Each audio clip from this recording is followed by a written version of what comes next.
Last part of this indexed styling, in order to learn how to get these in a list across the top, we will begin by styling our links in a way that I'm pretty sure you're familiar with. We'll start with the A tag, and we'll take off the underline. Text decoration none. And then we'll create a hover state. This is a pseudo class. And I'll do the same thing, text decoration none. But I will give it a color that's a little bit different so that when you hover over it, you get that same cadet blue.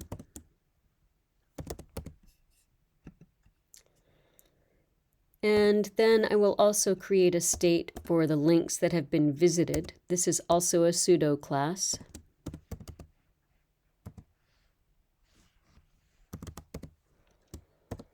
And I'll just make them green because it'll fit within my analogous color scheme.